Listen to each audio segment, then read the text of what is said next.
Morning and welcome to this October 20th edition of the Courier Paperboyz. I am Sports Editor Doug Newhoff. To my left is Assistant Sports Editor Jim Sullivan, and to my right are sports writers Nick Petaros and Jim Nelson, respectively. Let's kick this off this morning with a look back at last week's college football games. Iowa had a great game over at Northwestern in a matchup of top 25 teams. Hawkeyes won 40-10. Akram Wadley had 204 rushing yards and 4 TDs in a kind of a relief role after Jordan Canzeri got dinged up a little bit. And Iowa's defense had another good game, held Northwestern to 51 rushing yards and 198 yards of total offense. Hawkeyes have a bye this week, which they desperately need to get a few of their guys healthy again. They're playing good football. Now there's a little more talk about them running the table and maybe having a chance to be a 12-0 football team. And enthusiasm, excitement is high about the Hawkeyes. It really is, and with good reason. No one saw this coming necessarily, that they'd be 7-0 at this stage, but they keep winning games. No matter what the circumstance, they keep winning games. They came from behind to beat Iowa State. They won a game at the buzzer, if you will, against Pittsburgh, and now they dominated a Northwestern team that beat Stanford early in the year. So things are going well. The bye week, it comes at a perfect time. They can get some people healed up, and then they face a couple of interesting Big Ten tests after the bye in Indiana and Nebraska. I think are the two that people should watch out for. Indiana is good enough, I think, to give Iowa and any number of other teams a battle.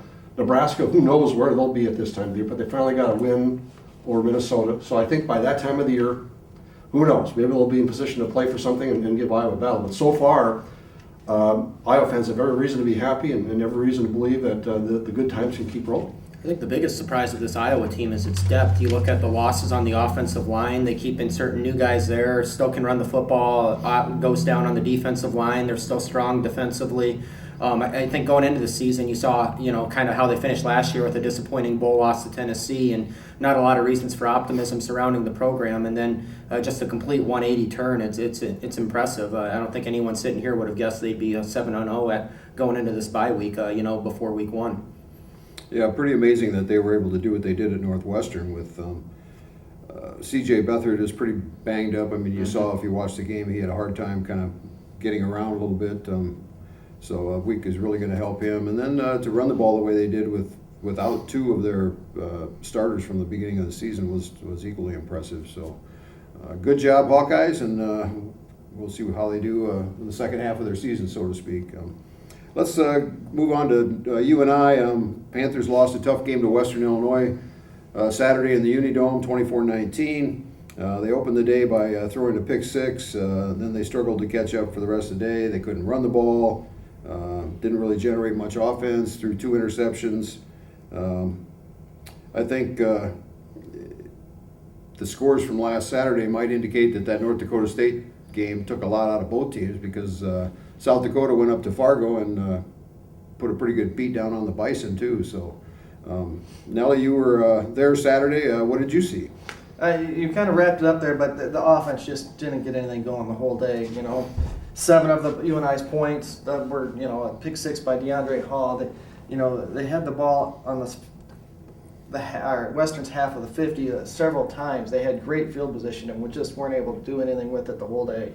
I mean, they pinned I think they had it inside their 54 times in the second half, and they just didn't do enough offense. They had no rhythm going. They couldn't get the rush game going for sure. And the pass game was, you can't get the rush game. You need a little bit of both. Western really wasn't respecting the play action, and the defense played again. It was the defense was out there so long. Coach Farley mentioned it yesterday. The offense has got to start being able to do something, because the defense is doing what they can, but after so long, they're gonna wear down. They're gonna get tired, and they're getting beat up too on defense. So. Yeah, I know Isaac Alice is hurt. Jared Farley's questionable this week. Of course, DeAndre Hall's playing with a cast on his hands. He says he's going to get it off this Friday. He's pretty excited. Or Saturday. He's pretty excited about that. Yeah, they've had a tough run, and it's not getting any easier. They go out to number 6 South Dakota State this week. Tell us what we should expect from the Jackrabbits. Well, they're coming off probably one of the more impressive wins in the Valley this year. They went to Youngstown State, who was playing very well, and just crushed them, 38-8. Wasn't even close. did a great job there. They're doing it with a true freshman quarterback. Their incumbent, Zach Lujan, got hurt. They play against this true freshman, and Taron Christian, and he's doing great. He's already in 2 games. He's rushed for 174 yards, and he's also he hasn't thrown a pick, and he's thrown for 343. So, and they got some playmakers. They got this Jake Winnick. He's maybe the top receiver in the league. He's already over. He's a sophomore. He's already over 2,000 career receiving yards. 6'4", 210. So, UNI's going to have their hands full there. The defense is solid. They haven't allowed. Here's another thing that's probably a note. They haven't allowed a 200-yard passing game all season long, and UNI's, they haven't been able to run the ball. They haven't been able to throw the ball really consistently. So those are a lot of things that UNI's going to have a challenge this week on the road. And unfortunately, the Panthers are in a position where they have to win out, so they have to find a way. Yeah, they got to find a way, and they've done it before. Coach Farley says, that was a different team last year. They won their last, I think it was 5 last year to make the playoffs. And they're in the same situation. They need to win their last 5 games to have any shot at making the playoffs. And really tough on the road at Brookings, outside. I guess it's going to be a nice day, but a field that tends to get beat up because the high schools use it. And so there's a lot of things going on. And they're beat up themselves, so there are a lot of things going against them. Yeah, from what I recall about the games I've seen South Dakota State play and what I read, they don't beat themselves. No, they don't. UNI has played tough football up there. Since 2009, they've won 1, lost 2, I believe, but the games have been very close. In fact, in 2013, UNI had a couple of chances to win that one before they lost in double overtime. So they can compete and compete well up there. I think the point that you bring up is a very good one about the North Dakota State game. In games, after UNI plays North Dakota State, that game after UNI now has a record of 3 wins and 5 losses. And the level of competition has varied over that time, but still it's tough for them to get it back together after they play the Bison, I think, from a physical standpoint as much as anything. South Dakota State, you're right, they play people tough, they don't make mistakes, they're solid, they usually are very well balanced, physical and defense, a lot like North Dakota State. So it's going to be tough, but if UNI can find some way to be consistent on offense, and to me the biggest thing, can they open some holes for the running game? Yeah. I think throughout the season, one thing that maybe should have been talked about a little bit more is the offensive line. I believe it's struggled, and it's struggled now for a good couple of years. Perhaps David Johnson's talent led us to overlook some of that to some degree, but they're last in the league in sacks against, and the running game still hasn't been there. So somehow, some way, that unit has to perform well if UNI is going to have a chance this weekend.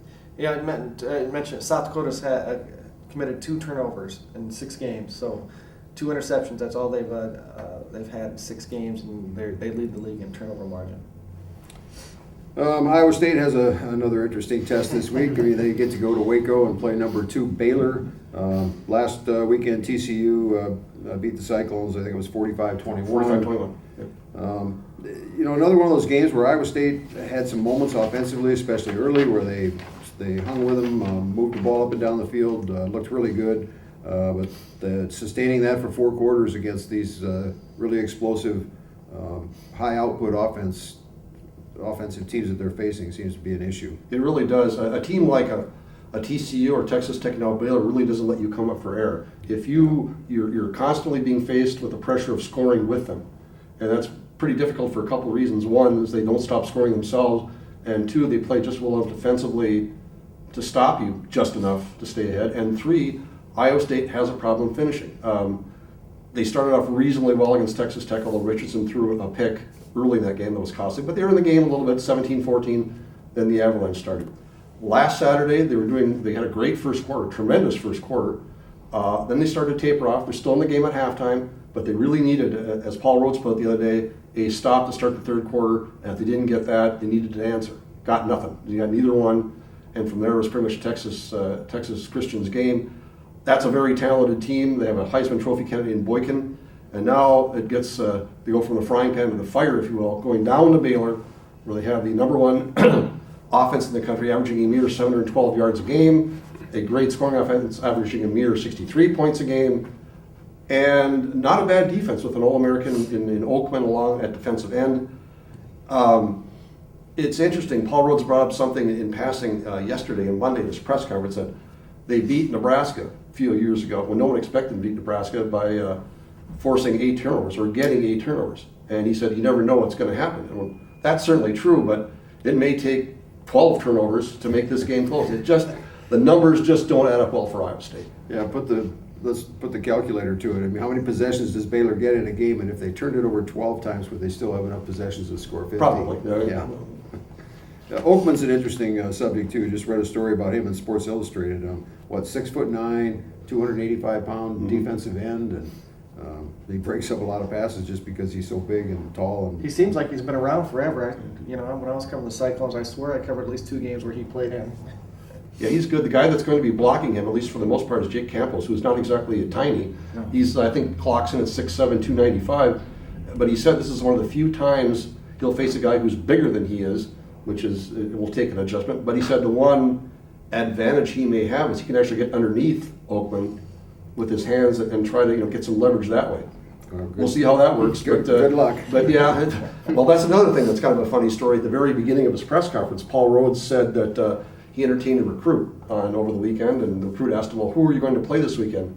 And Rhodes said, well, we play Baylor. And according to Rhodes, the recruit said, well, good luck. So apparently there are a lot of people who think that he's going to need a lot of luck to win this one.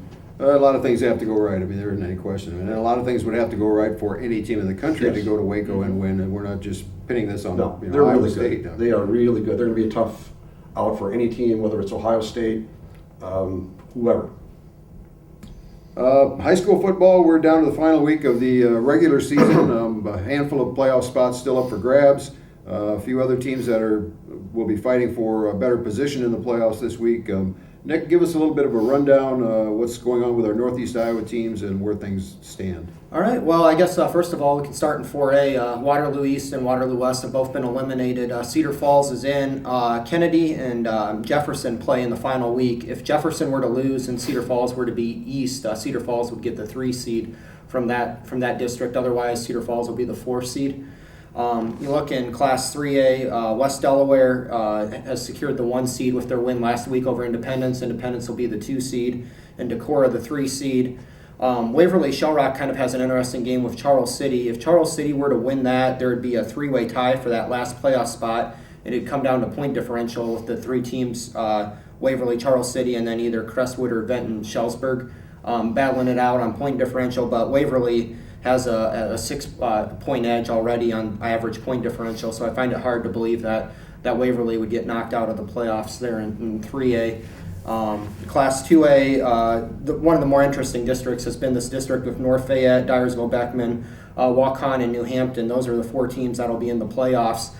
Still a lot to be decided on the final week. One key matchup will be North Fayette Valley against New Hampton, which could really jumble things around. But those are 4 teams that have been strong throughout the season, and you expect to make all 4 of those will make pretty good runs. In District 6 and Class 2A, Appleton and Parkersburg and South Tamo will be playing for district title. Both of those teams are undefeated. Union has the 3 seed locked up, and then an interesting game with Iowa Falls Alden and Roland Story City. The winner will get that last playoff spot there. So that'll be a good battle. 1A looks like St. Ansgar and Pocahontas area. They're playing for the district title. District 4, Dike New Hartford's had an incredible season. They've already locked up that district spot. An interesting matchup I'll be covering on Friday. Southwind and Hudson will be playing. Winner gets home field for their opening round game. Jessup will return to the playoffs as the number 4 seed. I think a really good step for that Jessup program. They've been playing strong throughout the year. Class A, Denver, another incredible season for them. After making the Dome last year, they've won that district. Gladbrook Rhinebeck's the 2 seed. Grundy Center, it looks like, will be the 3, and AGWSR the 4. So that's pretty well settled.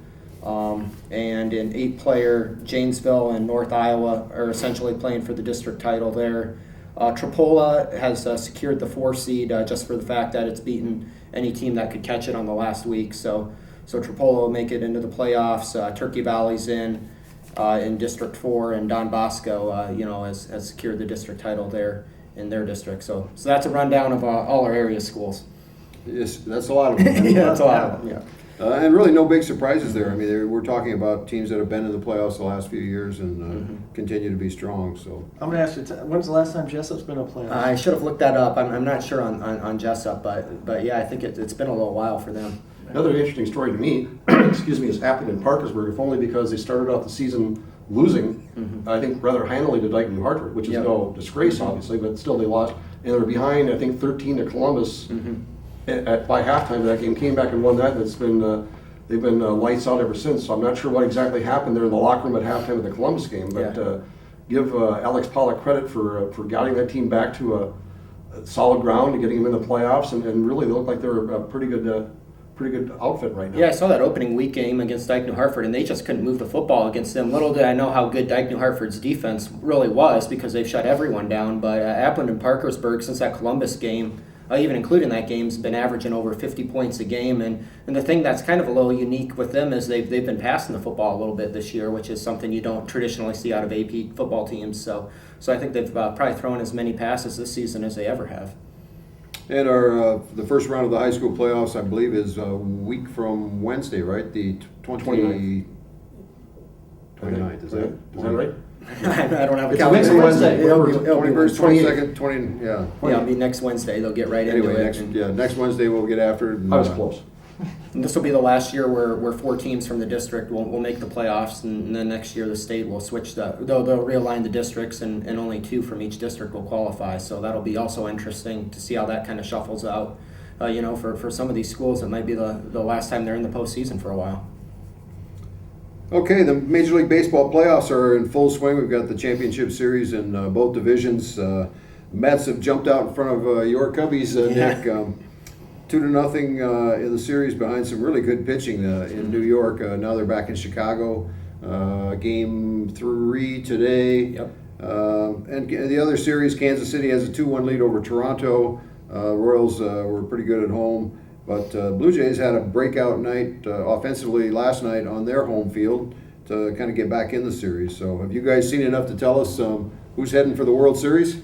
I think that Blue Jays Royal Series will be interesting. You don't want that Toronto offense to come alive, and that's exactly what happened last night. With those types of hitters they have in that lineup, there's just no room to breathe if things start going haywire there. What I saw last night, though, Johnny Cueto just hung some balls over the middle of the plate, and a lot of teams would have hit those balls out of the park. So they got to have a little better execution of their pitches against the Blue Jays for sure. I think tonight, isn't it Chris Young going against R.E. Dickey? I think is that the guy? After And there's an game, interesting yeah. matchup too, because you have Chris Young, who 6'10", who throws the ball in the high 80s, but is very good at moving the ball around, changing speeds, but not overpowering, facing a Blue Jay team that loves to sit on dead red. And so it'll be interesting to see how that goes. And then you have R.A. Dickey, the knuckleballer, and Lord knows what you'll get out of him. He can get hit around. He can shut teams down. It's really unpredictable. But this is, as the saying goes, a critical game 3. Game 4, excuse me. So if the Royals can steal one here on Toronto's turf, they're going to be tough to beat, I think. And I think the Cubs are in a hole now. You look at their pitching matchups. You with Lester and Arrieta going games 1 and 2. You felt like they needed to take one of those, because now you've got Hendricks and Hamill starting 3 and 4, and it's going to be one of those situations where those kids and the bats and that Cubs offense are going to need to wake up and kind of carry them there these next couple games, or that's going to be a short series. Well, maybe we'll see with them what we saw with Toronto. I mean, they really got energized by getting back on their home field last night, and maybe the same thing will happen for the Cubs today. You can only hope. Well, that's going to do it for today. Our staff will be out in force again this week. If you can't be there, you can catch all the action at www.wcfcourier.com and in our print editions. See you next week.